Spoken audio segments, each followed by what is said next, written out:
Dear Venerable Sisters, Dhamma friends, we are going to start another session of common interviews. Today back to the same announcer, Sunil. So I invite Sunil to start with the written questions. Meanwhile, I cordially invite if there are any other question or statements, so you are free to raise while the session is going on. Sunil, meanwhile, start with the written questions. Venerable Bhante, I have been practicing breathing meditation for a while. However, I continue to get thoughts, mostly related to work or charitable activities, that derail the focus on breath. I easily get it back on the track. These thoughts and inner chatter, internal commentary continues to pop up. How can I minimize these disturbances, which are hindrances to progress? Was there a sentence saying that easily get back to the track? So that is only the positive one. That is the only one I am going to analyze in order to give some positive remarks. So more wandering off means more coming back to the primary object. They are reciprocal each other. If it is going out, equal amount, it must be come back to the primary object, because otherwise you must be completely whole day in imagination and thinking and wandering. It is not happening. You often see the mind goes off from the primary object to the thinking. And the positive side of that is, verily, the person knows he is not going for sounds, he is not going for pain, he is going for thoughts. So that's another character trait. And these thoughts also being recognized, this is related to the work back at the office or with the charity. So that means certain amount of awareness to the content of the thoughts also there. And there's a statement telling, often it come back to the breath. So now, if you are to analyze the way it come back to breath, is it happening due to your intention? No, it is happening due to a habit. This is a very remarkable, very dramatic, very interesting analysis. Only that is possible, that analysis and implementation of this method possible, people, those who have so much of wandering thoughts, because they frequently observe the returning journey. More going out means more equal amount of coming in. So coming in, if the person can come out and have a dialogue, can say, if it is happening due to my intention, that means you are very aware, mind is wandered off. But wandering off never give you a chance to be aware. So therefore, question, where is coming back to the primary object, back to the track. Of course, it is a good thing. So, is it a habit of the mind, or is the moral shame and the moral fear? Soon you understand you are off the ground and you are not in the track. Immediately coming back. So this part, yogis are never appreciating. But this is the crux of your whole meditation. Because mind is now naturally develop kind of a moral shame and the moral fear. Soon comes to, it is off the track, naturally come back. For that you have to appreciate. If you are not appreciating, you have enough reason to be worrying, telling that mind is going out. But instead, if you are analyzing coming back process, that is not given to you by your parents. It is not by your teachers. By your trial and error only. When and where it goes, you used to take it back. Now it is habitually doing. But if I am to give theoretical analysis, in the Appamada Sutta, commentators, they say, Karapaka Appamada and Karaka Appamada. That means, whenever you are in Pamada, that means you are in negligence, in bewildered, daydreaming, fantasizing, thinking. And when it happens, there is a kind of indication something wrong somewhere. When that happens, that is happening without your volition, without your will, without your conscious decision. It happens, so that is called kara apakapamada. Moment comes to know you are not in apamada but in pamada, you are not in diligence but you are in negligence. Immediately the second phase of apamada, karaka apamada, bring you back to the track. So therefore, coming back, cut into two. One thing, knowing that I am something wrong somewhere. Second thing is doing the correction to come back to the track. When you cut into two, there's a very good theoretical question happens. Understanding something wrong somewhere, unintentionally, one phase. Second thing is soon come to know, correction happen to bring and put into the correct path. So out of these two, which is the more phraseworthy part? Understanding something wrong somewhere, or the physical work of correcting and bringing back to the track.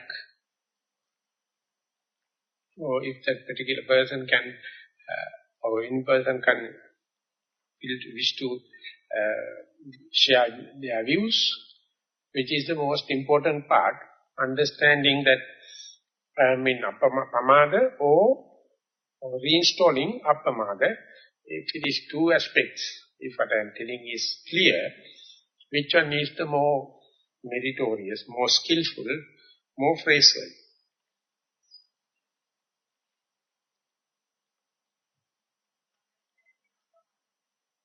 Understanding pamada. Understanding pamada is one thing, and reinstallation on the apamada is second part. So it is happening in an involuntary way. It is happening without your will, without your volition. So that is what going with you wherever you go. That is your merit, that is your skillfulness. When you are something wrong somewhere, that's a kind of a census, kind of a guardian, kind of a monitoring capacity.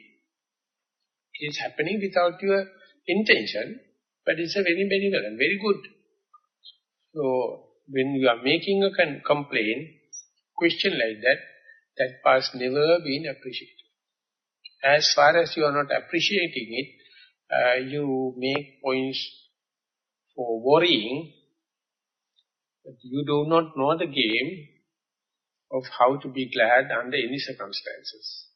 You don't know how to be a Pollyanna. Even in this mistake, there is a role for Pollyanna. You must try to find a reason to be glad under any circumstances. Even whatever the mind goes out is naturally come back. So if you are having loving kindness to yourself, don't worry and don't talk about going out. Just be happy. Then naturally coming back. So no one can rob it from you. And you can't be worried because it is happening involuntarily. It's a volitional. So that is part you have to appreciate. So in the Iti Uttaka Pali, Buddha says, Dveme bhikkhave tathagatassa Dhamma tathagatassa samma sambuddhassa Dhamma desana pariyayena Achyang acchato passata ayam patama Dhamma desana Achyang acchato dissa tatra nibbindata virajyata vimucchata ayam dutya Dhamma desana. O monks, the enlightened one, omniscient one, give Dhamma in a bifocal way. First part of the Dhamma is understanding the mistake as the mistake. Second part is after understanding the correction. The most important approach, most important start is understanding the mistake as a mistake. So this is the way you become a disciple of the Buddha. Then only, and only then you can correct it.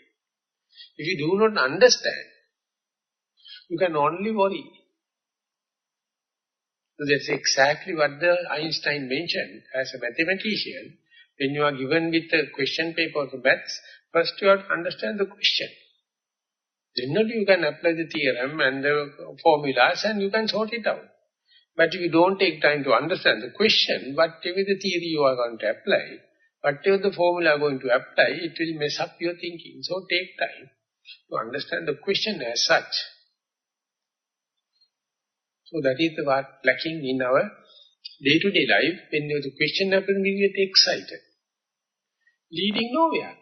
It is increasing bewilderment. It is increasing the uncontrollable nature. So this is exactly work of the defilements. So what to do? You have to develop it. Main thing is not to worry. Never mind. In Sinhala we call galalla. Only if anything happen, galalla. So no one can make you worried. That means your worries is not in someone other's remote control. Like by pushing buttons, you can't develop worries in you. So they will pressing the button, but you are living in galalla. They come out in this and that, all the kind of thing. It appear like callous. It appear like, no consideration for the others, all the kind of thing. But you have the consideration for the constructive criticisms, but no regard for destructive criticism. Both of them are criticism, so you have to take them in and sort them out, how far it is constructive, how far it is destructive, so much so you are the master. But if you are going to worry about all the criticism, you are the slave. So this is also, you can sort it out, going out. Of course, a reason to be worried. But coming back to the track, reason to be glad. So, moment you're going to see the glad, you see the silver lining of the dark cloud. You don't see the dark cloud, you see only the silver lining. That is what the Buddha expects out of you. You have 1,001 reason to be worried, leading nowhere. But you must find a reason to be glad, and if you're going to say, not a single event in the world without a reason to be glad. So that is what you call the best way of defining Metta Bhavana. Find only the love spots. See, Buddha says, Subha Paramaham Bhikkhave Metta Cheto Vimutting Vadami Uttaring Appadivijantasai Ida Panyasa Pukkalo. Till you go to the Nibbana, till you go to the Aranjit, see only the auspicious side of the path. But listen to radio, go to the newspapers and go to the television, every time destructive. Every time finding fault in this and that. So ultimately, whatever the thing you are going to earn and eat, it will go to the indigestion after you listen to the news reel. It brings you the dosage of the reason to be worried. That is what the today's IT means. Information technology. So if you do not have information technology, you can eat what you cook, you can sleep on your mat, finished. This is the way we find the positive thing. Sakko, we have the productivity or kind of a vigor or kind of a vitality in your life. Many people are talking this and that but never listen. I mean, you are carefully listening like a deaf person. Carefully listening, then nothing goes in. Or if it is going on in, it will go out of from this year. So therefore that you can have your peace of mind. So therefore this is a good reason. This accountability is a good reason. Telling that as much it goes out, equally it is coming in. But attention must be shifted to the coming inside. Then you will be ever happy. Positive thinking. Haki. In Sinhala we call haki sanya. Report on walking meditation. Still the noun set is poor. You have to keep it 2 inches now, not 4 inches. So otherwise you have to listen to this sound. Report on walking meditation. No, little better. Number 1, initially I feel the hardness as I place each foot. Then I feel the heel and then on and off the heel and upper part of the sole. I also feel the folding and unfolding of the legs as I move. I sometimes feel the air swishing by. Sometimes I feel the heaviness of the upper body, arms. I realized the body had picked up the ideal pace. I tried to slow down as I wanted to observe more features. It was not possible, as I was pushed to maintain my usual pace. Sometimes the walking felt like being on auto mode. Thank you for listening. Sadhu, sadhu, sadhu. Going to the next. Next question. Dear Bhante, when I sit meditation in the breathing process and in the physical feeling of sitting, I feel all 4 elements, the hardness, the air factor, heat from out or within, and to a lesser degree fluid. When I feel these factors, I note them as Dhathu. I also note the Nama factors, that is, for example, when it's hot, my aversion to heat, or when it's cooler, my pleasure. I also note that sometimes I am in no pain, no pleasure situation. If and when I proceed to a blank, nothingness situation, I note this too, and the sensation I feel. I feel I am not observing the elements correctly. Please advise me. I can only understand the last sentence. You may repeat the last sentence. I feel I am not observing the elements correctly. Please advise me. So it is unrelated to what is explained earlier. It is well explained what is happening. In the last sentence still find a reason to be worried. So what can I do? For me it is very, very good happening and good accounting and everything happening. So still if you are entertaining doubt as to say that I am not skillful, I have to say sorry. That's all. But from the listener's point of view, I can see very clear cut. So what is happening is the good only thing, only remark, if at all I have to make, don't try to note the element, just observe. Noting is only possible for the convention. But the elements are more towards the absolutes, never note absolutes. Noting is only up to the convention, so therefore when the element character is going to happen, observe vigilantly, observe diligently. They are happening so fast, you can't cope up with noting. Just observe. Venerable Bhante, with your valuable and timely guidance, I come to a point where the breath comes to a standstill and I enjoy the bliss. After this state, as you explain, step by step, what will happen.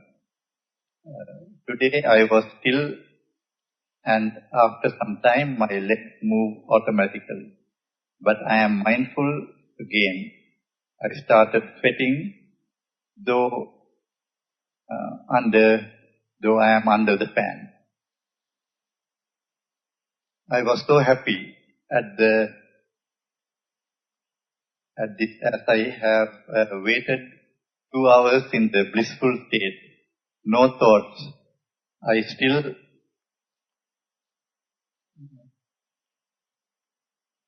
see pointed light, then blue light as sky, but I did not fret.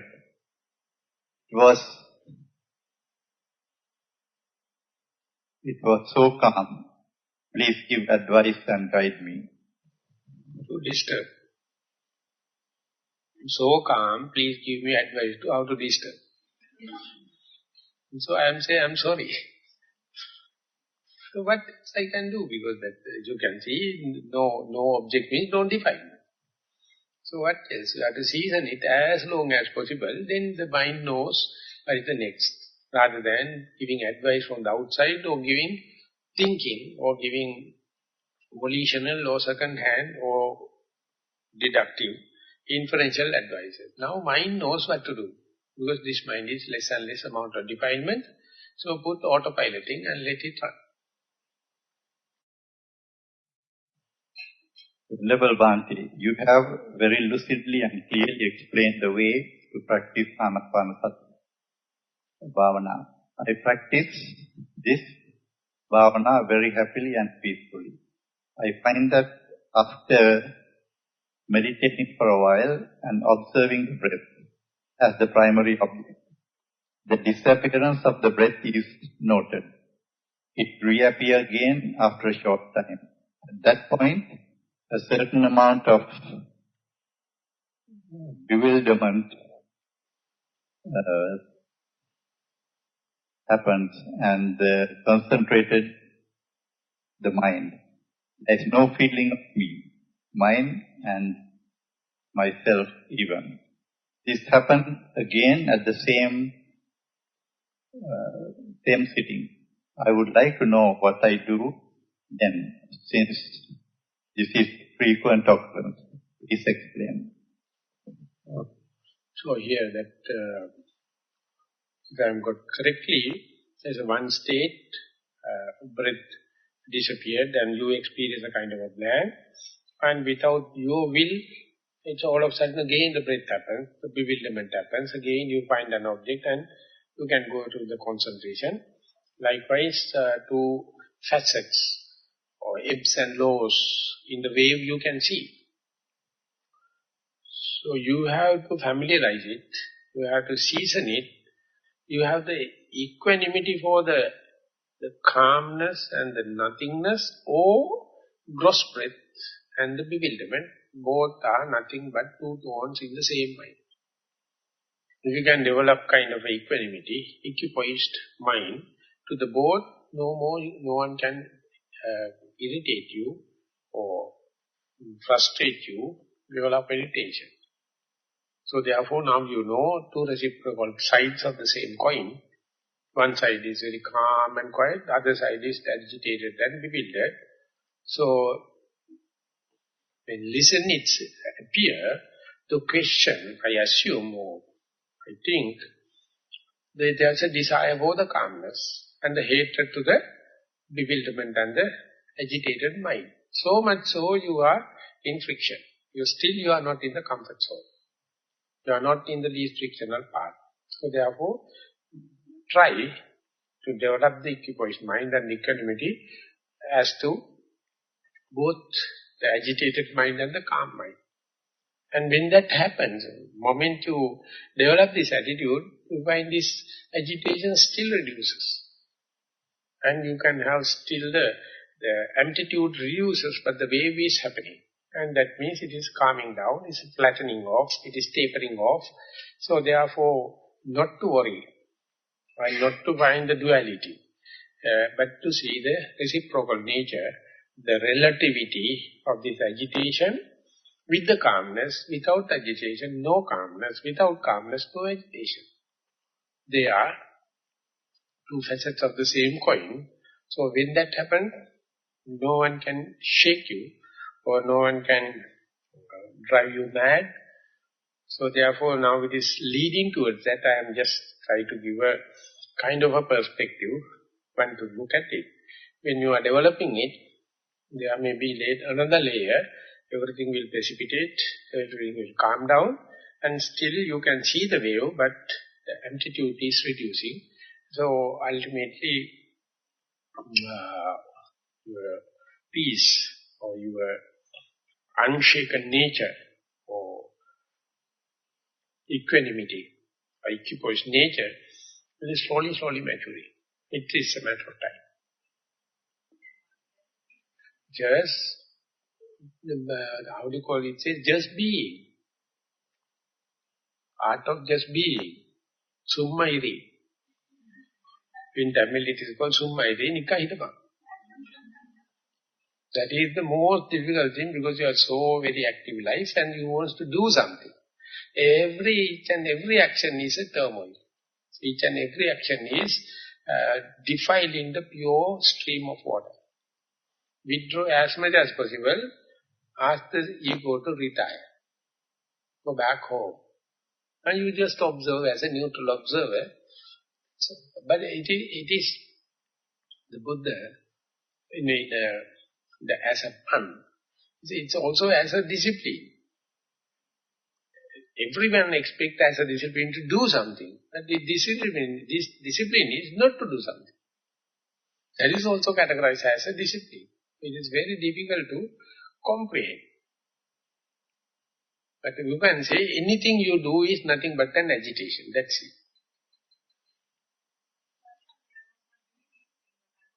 But you are asking questions. That is what I am telling. Don't do it. So asking questions. That question come thinking at that time also. That is now it is transgressing. That is the roots are, it's primordial things are happening while meditating. I can see. Otherwise, from where do you get these questions? It is a... That sequence happens. And what do you mean by sequence? I have been observing the breath. You are not speaking to the mic. Sorry. I have been observing the breath one day, in breath and out breath. And then I don't notice the breath at a certain point. And that is where the bewilderment comes. What do I do now? Not what do I do, what happens? Just observing. And then the breath appears again. Because of that bewilderment, because of your threatening, because of your questioning, because of your entertaining doubts, because of you are not appreciating that the calmness, so you have to understand any bewilderment, or you can say any shake, anything means defilements, nothing means no defilement. But we have the fear of freedom, we have the fear of unknown, we have the fear of new. So therefore that very new, very unknown itself is making propellants, kind of push. And that is the pure form of defilement. It's made out of nothing. And some people may understand this as analytical mind or knowledge or this kind of thing. That is the way you are boosting that ignorance. So you have to just wait and see. It is called putting into autopiloting. Anything goes, never mind. You try to get a distance and take the neutral observer's position. Let the panoramic view thing happen and very vigilant, very diligent, and you assured, I am not yet committing, I am not involved getting it. And that is what you call liberation. That is the liberation. That is the emancipation. That is the distance.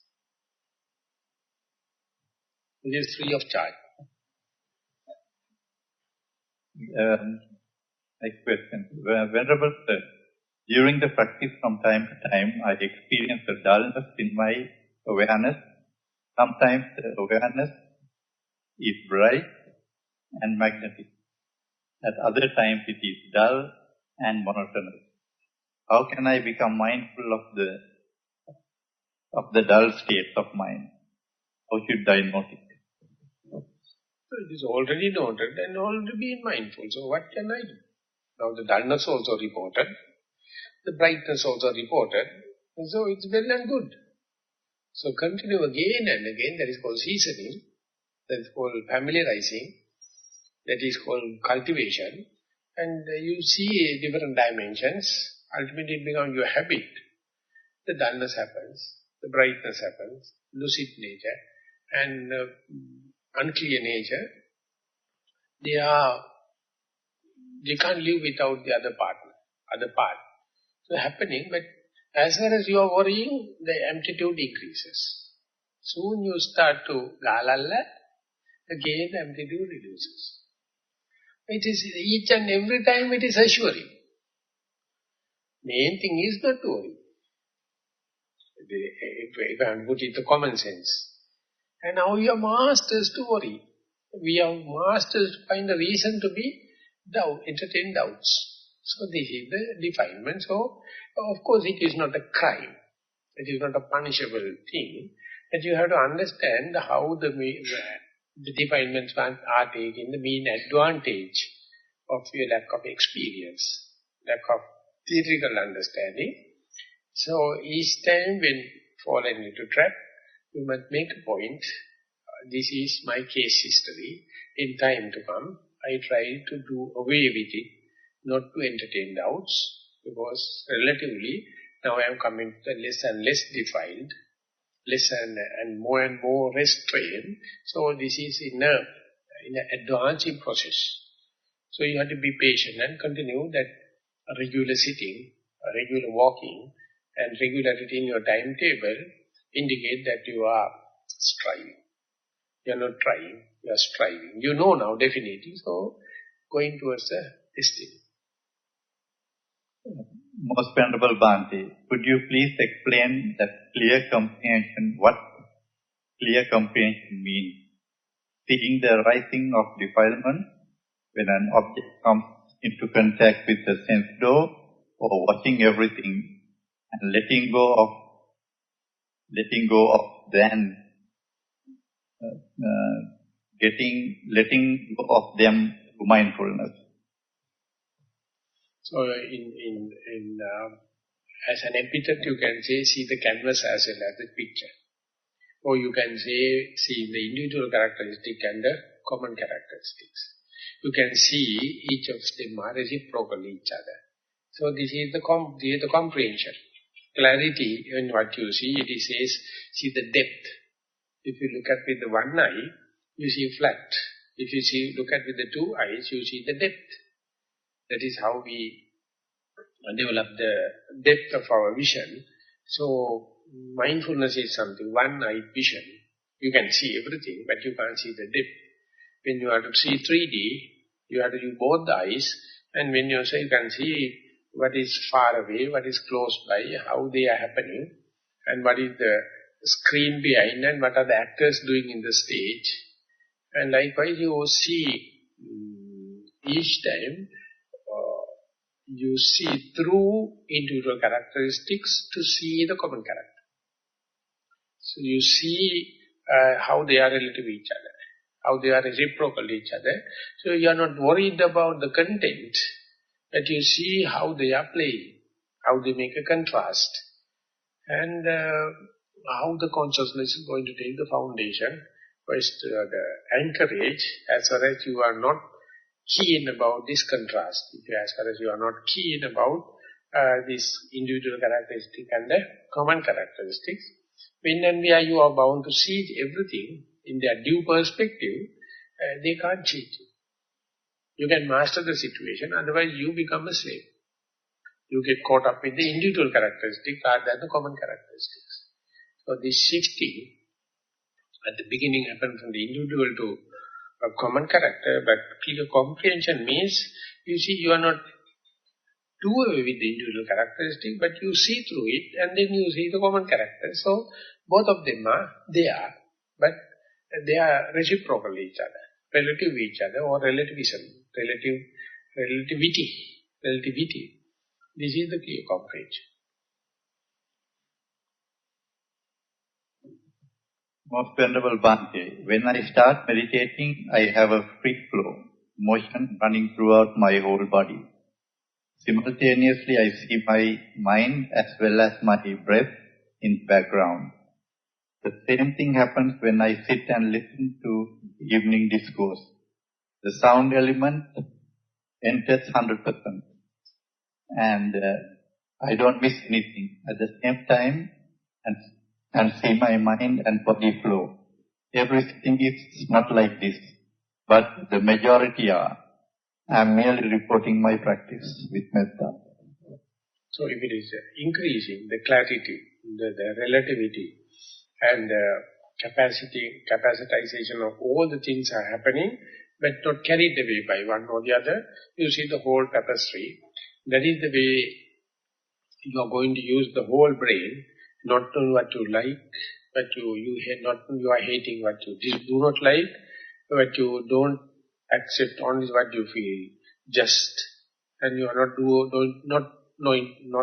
going to do with unjust thing. So let everything to happen. But you are not judgmental. You are observing without a choice, or it is called evenly suspended attention. Or that is also equal in the equal tone, it means a suspended decision. You are not arriving at any inference, but your observations are ever increasing in the whole tapestry. Observe very vigilantly, very diligently, and make no decisions, no inference. But the vigilance of and the observing capacity is increasing. It is just like a newly born baby taken to outdoor and see everything. Everything is very green. Eyes are very crystal clear. So you don't know whether it is living or non-living, me or non-me, not me or not me. No one knows. Therefore, when you are, even if you are in a tension, by looking at the child, your tension also reduces. So it is a sign, no tension. By looking at the child, you can see, no tension, but it is a very living. Exactly the way, if that is increasing, the Westerners some say that your meditation is leading you to the child psychology. Back to the child psychology, this golden psychology is complete by itself. Because you don't know. That is only single way, so that now you know Haya Hatara, that make everything full of frustration and tension. Day by day it is increasing. So bring back to the original place. That's the maximum you can do out of compassion to yourself. Yeah, the comprehension is increasing. But he can see, even though you see multifaceted, it is not a burden. No problem. What is the priority, what is the secondary, nothing. But you see everything happen. Why should I decide the priority and the secondary? Things are happening by its own accord. And your observation is not interfering what is happening. And then ultimately everything is involuntary. So therefore, why should I worry? This is not my wish, but still it is happening. But you keep an eye, always vigilant, don't lose the sight. Therefore, you know situation is under control. That's a comprehension. This is the last question. Sitting meditation report. Dear Venerable Bhante, sat down to meditate, adjusted body posture, and focused on here I am, relaxed and comfortable. Many thoughts without a thinker, and a few thoughts with a thinker took over. Mind settled fairly quickly. Mind shifted to in-breath, short, sharp intake of breath, fairly relaxed, followed by a gradual, slow out-breath. I continue to observe the in and out-breath. The in-breath and the out-breath become more and relaxed, and even equal in length. It became subtler, but did not disappear. The individual vertebrae of the spine began to relax further, from the base of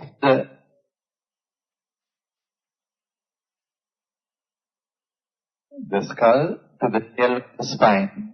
I observed that some bones gave a click sound as they adjusted position to relax. Sections of muscle leading from each spine bone outward also shifted and relaxed with each vertebrae movement. The head, neck and spine bent forward and the arms hung loose until I thought it would fall off the cushion. Gradually I straightened my body back up. When I am on a cushion, this happens less automatically. If I am in a chair, my body straightens and automatically for the pressure of the lung, expanding with each in-breath. It holds that position without collapsing during the out-breath. I continue to observe the breath periodically during this process. I recognized this as Kaya Nupassana or corporeal mindfulness on the body. I returned to the in-breath and out-breath. After a while, I felt pain, discomfort, and troubling spasmodic pain arose at the lower spine and traveled down to the ankle. I observed the pain and noted it as painful feeling, Vedanupasana. Pain kept coming and going. I resisted changing position and continued to remain mindful the last half hour. I adjusted position to relieve the pain and continued to mindfully observe the breath. The same pain arose again and the same process was repeated altogether 3 times.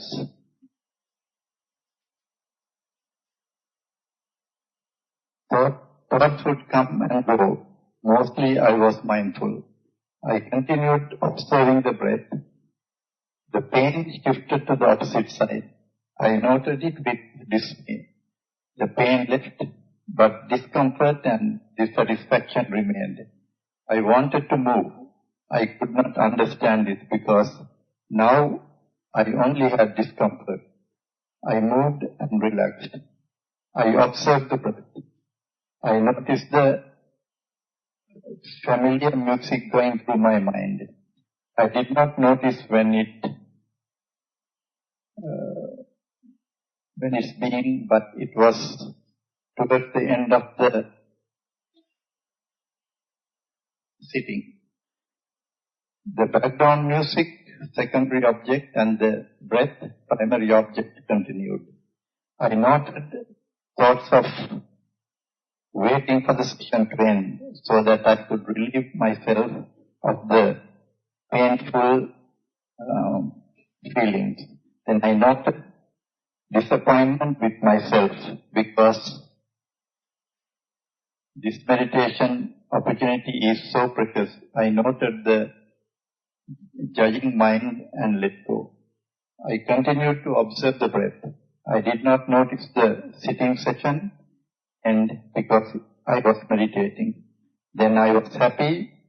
I noted the feeling of pleasure that I had sat through beyond the end. Much merit to you, Venerable Sir. No question. What is announced is bad. We keep in the mind too close and bursting. But the statements, essay is good, but too long. Any other questions or any other? One day, as a layperson, I'm generally a person like a cat on hot breath. Very quick, exponential speed, try to do multitasking. Since coming here, this is my first retreat. Since coming here, I felt a change. The first week was nice. Up to basically the last 2 days, things have been very nice. My mind is very calm. I'm happy. It's peaceful. But suddenly, from yesterday, I noticed that I'm unable to concentrate. I'm unable to be mindful. I sit, I walk, but my mind is elsewhere. I try to bring my breath, but the maximum numbers, I could really feel the in-breath and out-breath is about 5. And it just wanders off. And wandering off has been there during the last few days, even last week. But it has never wandered off this long. It's like really, really wandering off. For example, today I sat from 3:30 to 4:30, and during that time, I recall bringing my breath just once, and then I counted, I was trying to be counting it up to at least stay there up to 10 at least, but I couldn't. I feel that my meditation is deteriorating, and that makes me feel sad. So just reporting, Bhante, I don't know. Do you think that I also feel sad? I thought you might say that, sorry, if you're feeling pity yourself. But no, Bhante, but I do feel this, like I'm deteriorating. No, it's good. Even if he felt sad, you can give a full account. And this is what happened under your very nose. And that is not your intention. This is what is happening. But how nice that you can report. It's completely detailed. So this is the way we have the detached look. And even though what you have presented and everything is bad, but well written, well expressed. And there are some other moods will come. Again you will go to the very concentrated and the clarity and the comprehension happen. And they are following each other. They are in the low ebbs and coming up and going down and coming up. So therefore, amidst of all that kind of shades of moods, if you can maintain the timetable, that's a greatness. That is our faith. We are not all carried away by the good experience or bad experience. We try to adhere to a timetable and continue. That is what you call, that is not a superficial kind of a faith, that you know they have good moods and the bad moods, good phases and bad phases, but your devotion, your sacrification, your determination, your striving nature to maintain this timetable, no one can understand on where you get this figure. For what you are fighting for. That is how not only the human, even the gods, even the Brahma can't understand. But still we keep on practicing. If you are practicing only for the concentration or any kind of thing, it is a supply and demand theory. You're not, at the beginning there are some kind of a good experience and again it goes back, again coming up, again going back. But still, if you can still maintain the timetable or regularity, punctuality, that you must be happy because I am not working for fame, gain or any kind of thing, but still I am doing. So if it is not for spirituality, you can't. No way. No, you can't think about. But that is what you call spirituality. That is what you call religious. We do for the sake of doing. That is the way, that is only possible for humans. Because we have some value for spirituality, some value for the religious feeling. So we do.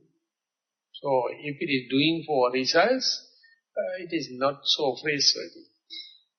Even without results, if you continue it, no one can comprehend how such a mind is maintained for what you are striving for. So that is what the Buddha is appreciating, and not a result-oriented kind of thing. And if you have not understood, if you have not realized it, you will never express this kind of a report. Never. But use? Appear to be complete failure. But still you present the report in such a precise way, where internally there is a understanding, there is appreciation, whether good or bad, whether gain or lost, still you have the integrity, the punctuality. That is what you call the not shaken by vicissitudes of the world. The Buddha says that alattang yadidang sadhu nalattang sundaramiti ubiyeneva sotadi dukkanga pativattati. He says that when a person go to a tree expecting fruits, if we get the due fruits, good, well and good. If it is not, still good. Because you can't fight with the tree. So, ubayeneva sotadi. Rukkanga pativati, you come back from the tree, but you are not cursing the tree. But you know what the Jesus Christ did? He went to the tree, there were no fruits, he cursed the tree. It wilted off. That is what in the Bible. The Buddha says that when you go to the tree, if it is available, good. If it is not available, still good. The best example is when you are going with the begging bowl and go to a house, if they give biryani, good, very. If it is not given anything, still good. Do you have to find fault with that particular person that opening the door and says that nothing given and go inside the door slamming? Well and good. So this is the going beyond the human rationality, going beyond the human values. We can do. So I don't feel any sad. I'm very happy. The utter failure, what a nice. So utter failure, but still your limbs are intact. Mind is intact. And you can fight again and again. This is the real fight. This is the real striving. This is not a try. If you are a person trying, you give up and go. And you know this is the path. If the results are not there, striving. You know how to understand the difference between the trying and striving. Trying person is not sure. He's trying these different places. But striving means you know and you determine. So these are the characteristics. Maybe you are not appreciating, but that is the real values in the celibate life. The real life of the meditative life, mendicants. No one can gauge, even you can't gauge. May I just interpose? Bhante, what worries me, Bhante, is today is the 12th day, I think. And we have just a couple of more days. And when I get back to the hustle and the bustle of my life, with this deterioration, whether it will be just, whether the entire meditation will fade off. That is what worries me, keeps on worrying me. Even if it is so, I am not worried. Even if you are going to give different interpretation, I am not worried. I have eaten so much on that line. That is the way you get develop the immunity. You know how to get up with your own ways and means, not with the Buddha, not with Dhammajiva. You know how to get up. So that is the way you try your tools, and each time you fall, you have to get up. You are getting up, definitely. It is not necessary to justify it happening. And then what you are getting up is your own tools. So that is the original thing. Do you think that you will never recover? Bhante, may I share experience I had a few days ago? It's a little difficult for me to share this because it's quite personal. I was seated right at that corner near the very door, right at the back. It was between 7 and 8 in the night, exactly last Friday night actually. Suddenly, it would have been closer towards 8 because I woke up or got up at 8. Suddenly I felt a very, very small, a very strong smell of excreta. And with that, after a while, it just faded off. Nothing happened, but I had my eyes closed, and a few lights in the hall was off. So I could see when I closed my eyes, it was like a slight yellowish color light. Then after a while, I suddenly felt that it became very dark, totally black, and I could feel someone came and sat, or I could feel the presence of someone. But in the hall, often people walk around, so I actually thought that it would have been someone who would have come to pick up something, or someone came and sat next to me. It didn't really worry me at that time. Then after a while, I saw a face, and large eyes, strong, and it was like around, let's say, about this distance, close by, and it was with love and kindness. I mean, I didn't at that time worry about that particular moment. I could see him laughing at me and like kind of bullied, and he said, ha ha, as if you can meditate. And within 20 seconds, the figure vanished, and it has never come since then. The following day, of course, I learned that a very, very dear friend had passed away that morning. So I do not know whether it him, because I couldn't really recognize. But I think in the back of my mind, when I know he was bullying, because it was with love and kindness, because it was not with hatred or saying like, hello, look here, you are not a person who can meditate. He was just bullying me, that I felt. And I felt that, later onwards, fear entered.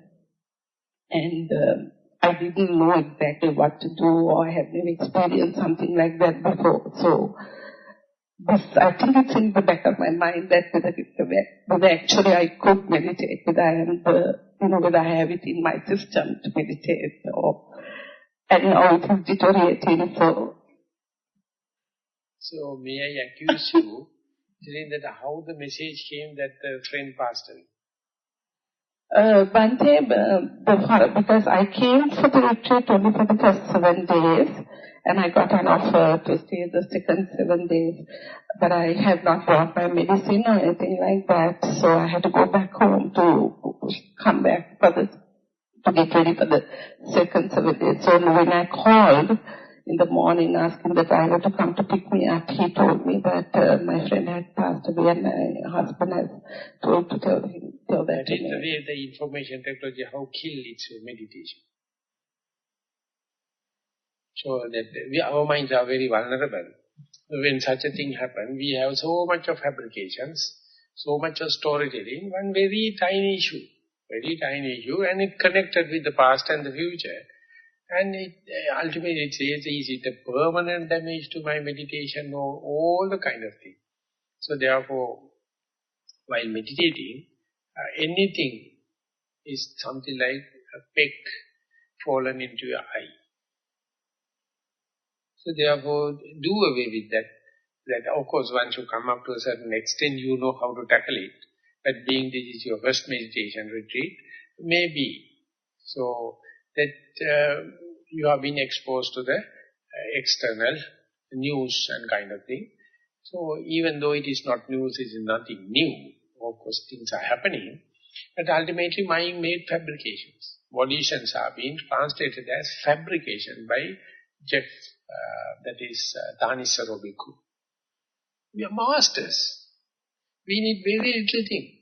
Just like a rabbit sleeping under a palm tree and what you call the wood apple tree, this thing fallen. And he thought the sky is dropping. Oh yes. Sorry Bhante, but I didn't know when I saw all that my friend has passed away. I got to know about it only the following day. That is after that only the fabrication happens. That I can understand. Definitely that is what happened. Ultimately, if you at home, so much of your close nearby friends and community, you develop clairvoyance and you develop that and that ability, and you will be boosted up again or you will be pushed down. But we being meditators, we must try to reduce using the Amarisaya lens to reduce. Just forget about. Otherwise you can keep on thinking, and too much, so much so you think, so much so the worries. So much so the frustration, neurosis. And you think this is your prime duty to be worried about your friend. If it is so, I would say, it is not a friend, it is an enemy. It is killing each and every moment. So therefore, this never happen unless otherwise IT, information technology is there. They are the people put into, when we had the one year determination, Sri Lanka, in Nissarana, each and every monk should make a determination or vow not to open letters. So under the Lokohamsro, we all decided, but when Dhammajiva, the organizer, he told, we have to appoint one person to, with the consent, to open the letters and see anything serious. So if you wish, you can say, please, whenever Bodhi Kusala may open the letters. And so some people told, even then, I don't expect any letters, even if it has happened, not necessary to open. But later, our case, and when Katakunde he says, even if you go and hide, the poisonous arrows come in and hit exactly the target. That is what you call a letter. That is what you call a news. And that is the way our friends are helping our meditation. So, as far as mind is vulnerable, it makes so much of fabrication and going on. But the Buddha says, ahang na gova sangame chapato patichansarang ativakyanti tikkisan dusiloi baudyana. I am just like a an elephant going to the walk. And people are, shooting with arrows. So I bear it up because many people are not disciplined. People are not morally responsible. So therefore they don't know what is the good and the bad for the meditator. They think giving the news, hot news, is the best. But I am not telling that you must be deprived of all the news. But this is the way it happens. So one thing I can assure, these kind of things are coming and going, rotating again and again. When you come to the second retreat and third retreat, you will understand. This is the way you are relating with the day-to-day life and the meditative jhanic factors. So they come and destroy, again come and destroy, and likewise you see, nothing destroyed permanently. Never. So, radiate metta to that your very friend, telling that as when we are sharing merit with the dear and near ones, we share merits and they continue. So, good that you have guts to express this, the personal thing in the common interviews, that is good. And I think others also definitely have their own stories. They also have this kind of thing. And it is not a mistake, but the thing is, as far as the mind is vulnerable, that there's such a peck on your eye can make so much of irritation. So therefore, we can find fault with other parties. So they are not concerned about how to maintain a meditative mind. But as a yogi, when you are retreating with other person, don't talk about this kind of thing. And if it is happening, you can do after the retreat. So, when I was in the first retreat, I was with Munindriji, and this is the first time I went for the 7 days, and meanwhile there's a telegram came telling that asking for a permanent temporary job, or it is called vacation job. So my mother do not know what to do, and he asked the next day, and the neighbors telling that son has gone for meditation, I don't know where, why don't you go? So he came at about 5:30, and we were in a dusk, no light. We were meditating, the person came, got stuck. A lot of people are meditating and he don't know how to go and cross the message. And he went to the group leader, and I was sitting, and he came and touched on my shoulder as a layperson. Then asked, there's a message. I told, no problem, what is the message? And I went out and the messenger came and told, there's a telegram asking me to come for a vacation. Then I told, nothing to worry, I can tackle.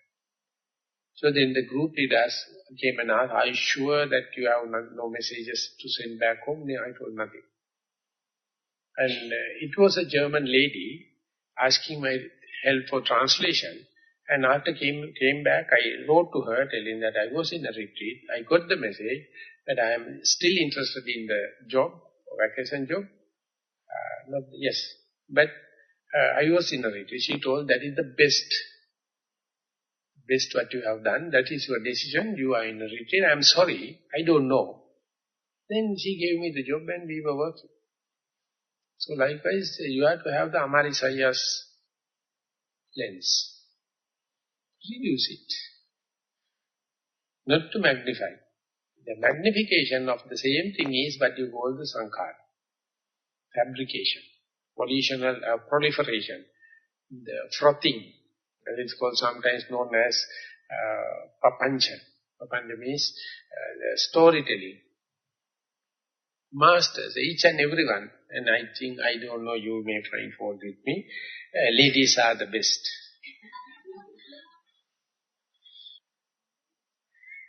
I am sorry, I have a minority for my support. But anyway, I know for that, you all are masters. You talk to any male, they don't listen to that kind of. If it is at all very hard, they will have a hot drink and sleep. Finished. Something hot.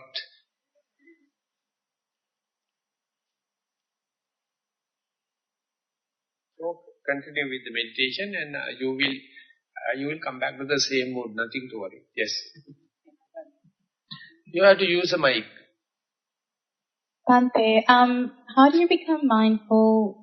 Not mindful is not the term. When you experience monotony in the practice. No, I didn't get you. How do you become mindful? Sorry, when you experience monotony in the practice, it's really difficult to retain your mindfulness because your awareness does get interrupted quite a bit because there's nothing, it's really uneventful. Still I got, what is disturbing? Monotony, like monotonous. Monotonous, yes. Yeah. So that expectation, be prepared. You have to go after a certain level, that monotony will come. So if you know it, you know that tsunami cannot be tackled. So it killed 55,000 people. If you knew it one split second before, how many people, how many souls would have rescued? We don't know. So what the next we can do is alarming system. We can't stop tsunami. We can have alarming system because when you hit, it is a molecule, 1 hour it took to hit core. And within that, no communication. If we had any kind of alarm telling that tsunami is coming, so people run inside the inland, not outward. It is just mere preparation or preparedness. So this preparedness and preparedness you find with the Girl Guides and the Boy Scouts, exactly the same. Sudanan sarire. Be prepared. So the monotony means disenchantment. This is a sign of Nibbana. Passion, desire, everything is colorful, no monotonous. This is the samsara. So you know when the meditation is good, the monotony happens. Unprepared is a failure. If you go prepared, it is not so stingy. It is not so dark. You can be aware. And do you still retain your mindfulness at the point where the breath disappears? No, this is the coloration of the mind changes and you start irritation, you start fault finding, you start self-accusation, everything happens. But it is nothing but yet another facet of how do you call this, monotony, and it's the whole gamut of hatefulness. That is irritation. It can happen as sleepiness, monotony, boredom, uncertainty, many kind of things, but they are all happening as a hatefulness. So moment it changes from the hate to the wisdom, big vipassana jnana. It's not so much hating it, Bhante, it's more that when the awareness is as vibrancy, when there's magnetism, there's brightness, it's clearly far more easier to maintain awareness. But when things become really monotonous, I find that thoughts interrupt suddenly, and it's harder to sort of retain your awareness because it's just almost like being in some datum line like this. Maybe you may take it as sarcastic, but in the younger age, in the early part of the life, the motivations and these things are, and our vigor, everything is very strong, our battery are very charged, so we don't expect any kind of a monotony, we don't know, we are not prepared.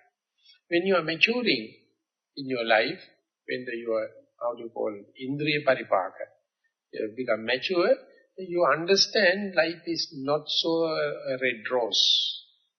It is a lot of with the setbacks and all the kind of thing. So therefore, when you continue like that, and when you are facing again and again, and still if you can armed with this preparedness. This will happen again and again, but it will not be inflicting so much, not stingy so much. You can understand very early setting in of the monotony, and that is the time you have to nip it at the bud level, but not with the hatred. You have to understand this is a sign that disenchantment is taking place now. When a leaf is growing, and as much as it is helping the tree, it keeps the green. And about to fall off, it is developing a shear layer. Before developing the shear layer, it sucks back all the green parts and then start brown color. And then when the wind happens, fall down. So this brown color indicates death sign. And after sucking enough brown color, making a shear layer, and how do you call this symbol, wind can fall. And one poet, he used to sit in the same bench in each and every evening. One day he sees a twig about to burst. And that day onward, each time when he's drawing and writing poem, he sees it is growing. Little by little, they unfold to a complete leaf. And then he is serving the tree. Daily he is unconditionally serving the tree. And one day he started to see it's brown. And he was so sensitive and observed. One day he saw in his very eyes, he see the fallen down. As he says, so I was so keen, I heard that leaf is telling bye-bye. It fall down, become manure, and again suck back to the tree. So this falling down is what you call Nibbana. Unconditioned. You don't know where it goes, which way the direction. So it is from the tree, is falling in a completely natural way. And he says, no more responsibilities, say bye-bye, drop it. But from the economic point of view, it's a very unauspicious. It's a complete lost. So that is why we even the early signs of Nibbana we hate. Early signs of Nibbana is the monotony. Early signs of Nibbana is the boredom.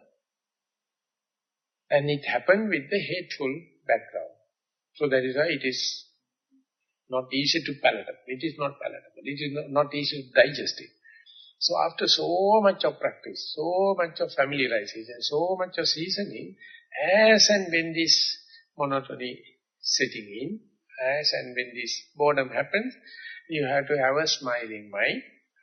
You are the one I was expecting. You are my chief guest.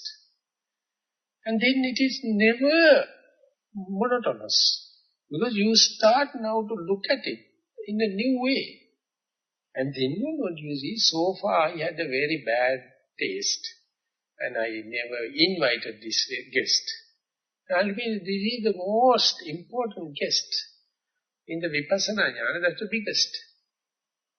And you see, so far it was coming daily, but I refused. I pushed it off. I tell him that in my liking and disliking, no place for you. Don't come in.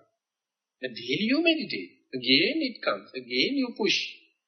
So it says that if you are going to stop your urine, if you are going to stop your defecation, if you are going to any kind of thing, ultimately end up with leprosy.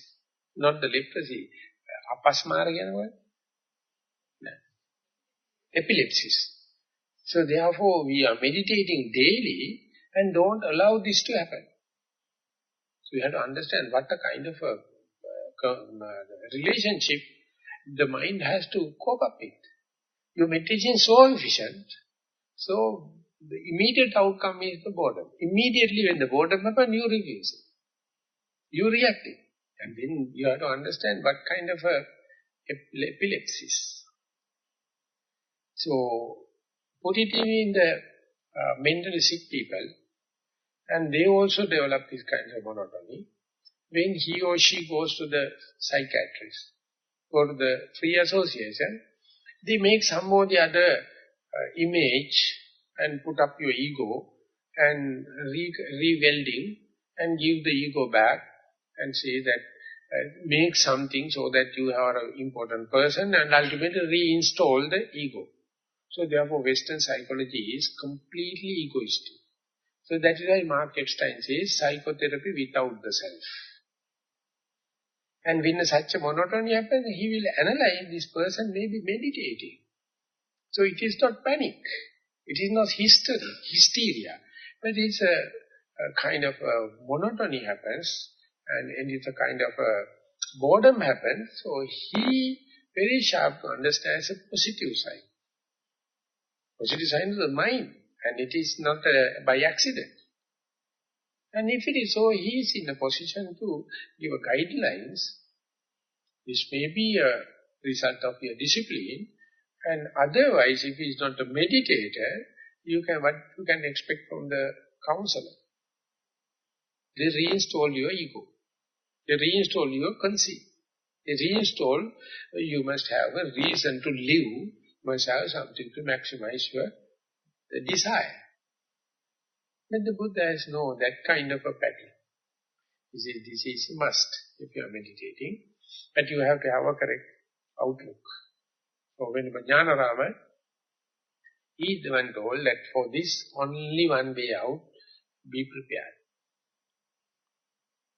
And you can easily reduce to the one word, but it's not so easy to practice. Because the rest of the whole day we are chasing behind something. We are chasing behind an object. And we are trying to reach it. But here what you are reaching is the monotony. And you take this as the most primordial or most important object of meditation. It's a mentality, it's not a materiality. So therefore it says, it happens only for the people trying for the first Magga-phala jnana. After that also it happens, but it never becomes an inflicting thing. He knows. And second thing, it happens for the effective, successful yogis. But many are dropping out due to the reason they don't know how to interpret it. And that is the point other yogis and other masters that get together and share that. And then only you can understand. Otherwise, if you are talking with a non-meditator, they will say meditation leads to madness. Very easy shortcut. So from the Western point of view, if you talk with the best psychiatrist, they will be psychedelic medicine to calm you down, thinking something wrong, and that is what they can do. But I am very happy on that sense. Mark Epstein has put it in a very productive, very creative way. What will be the psychotherapy if it is without the self? If the psychiatrist, if the counselor, if the therapist knows and appreciates non-self condition, what will be the treatment? And what will be the position of Sigmund Freud and Carl Jung? So this is how it is evolving.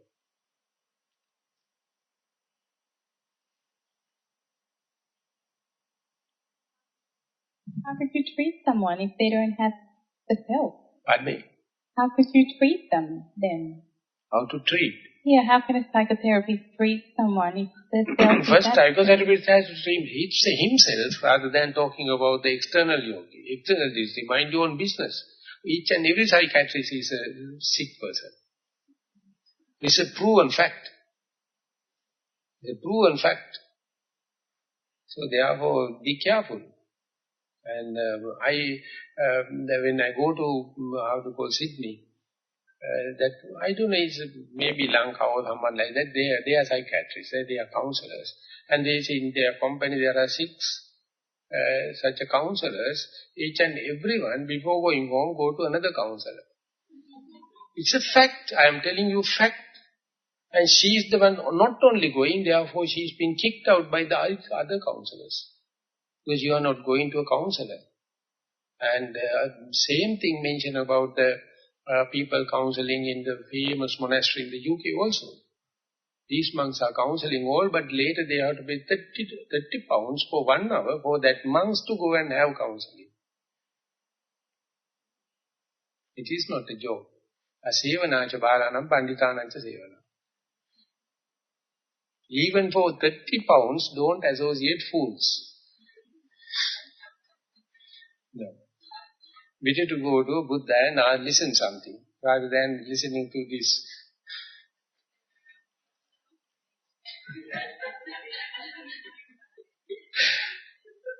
So this is the civilized world. This is what you call the advancing world.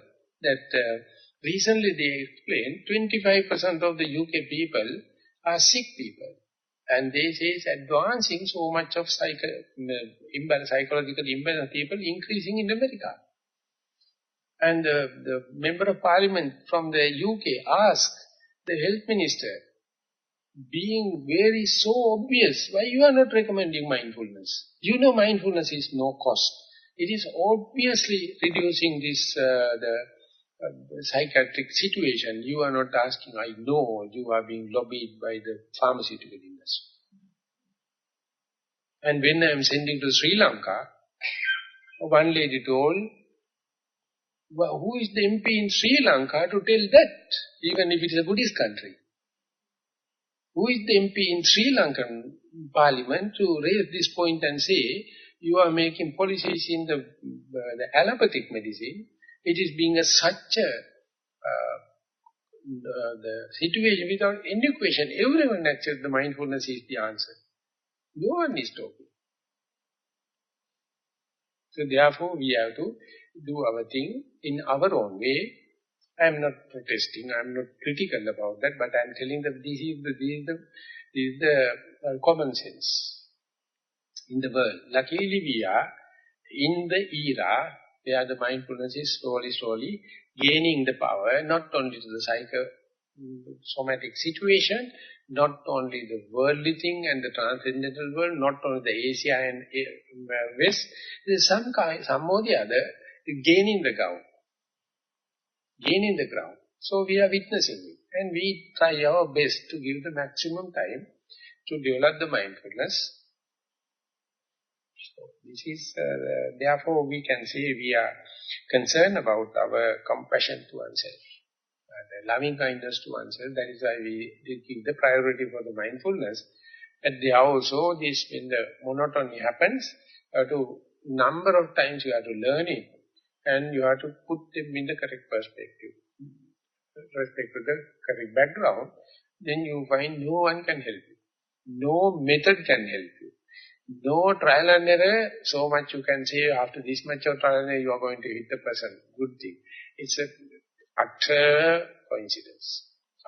When it happened, it is so electric and it is no time gap. Immediately you put it in the correct perspective, everything is possible. Till that, it's an agony. It's torturing. So it is electric thing. According to the Maha Sutta,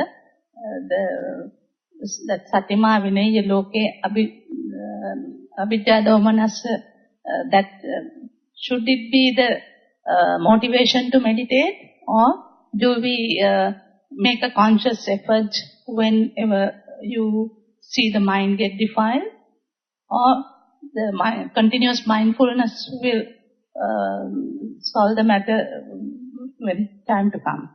So that means the effective you have to get rid of defilements, or is it happening naturally or automatically? So that is the today's Dhamma talk. If you have to say, before the mindfulness you have to get rid of defilements and you have to be virtuous and moral kind of thing, no one will do it.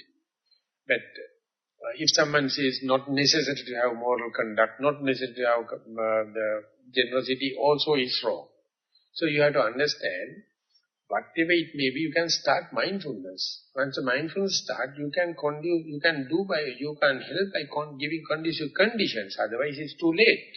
But by giving conducive conditions, you can little accelerate the process. So therefore, your common sense can be used to give conducive conditions, anugraha.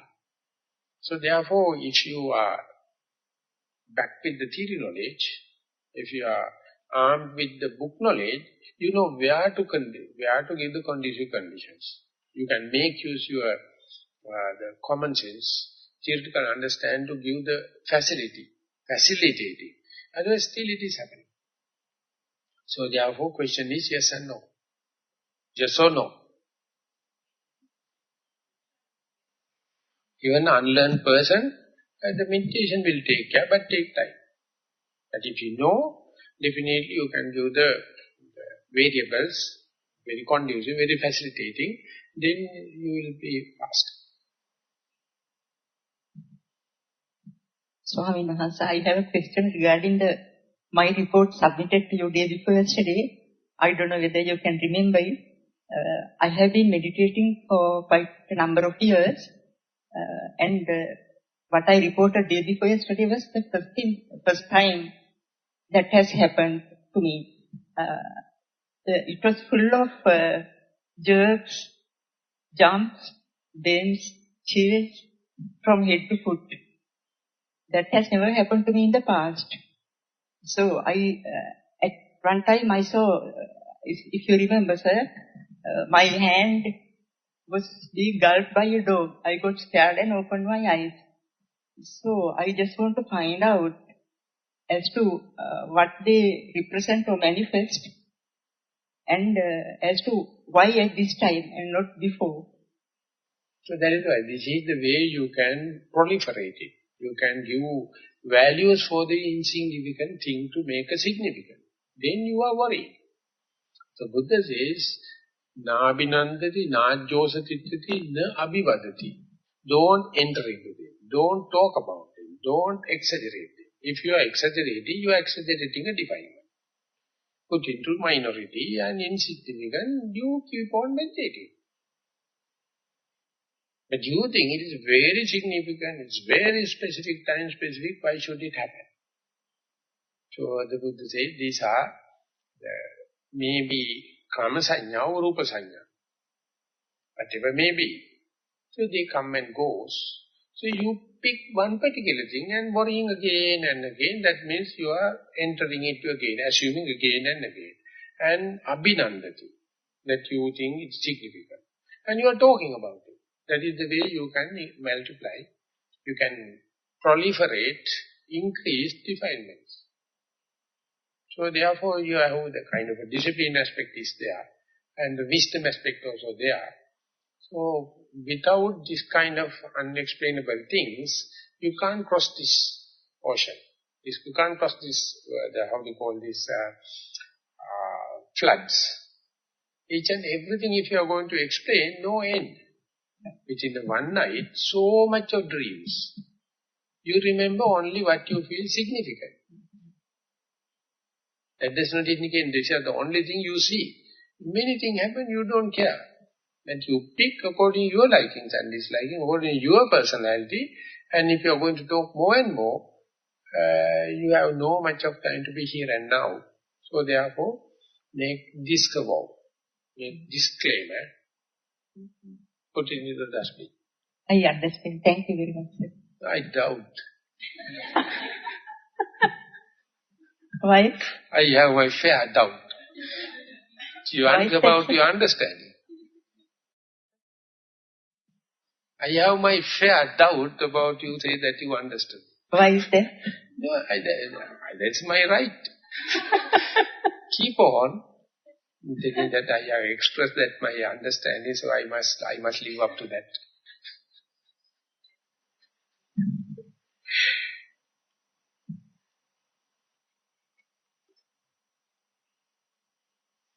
Okay, we have taken 1 hour, no, 1.5. Maybe, if there are no any other remarks or questions or any other statements, we can sum up today's common interview session.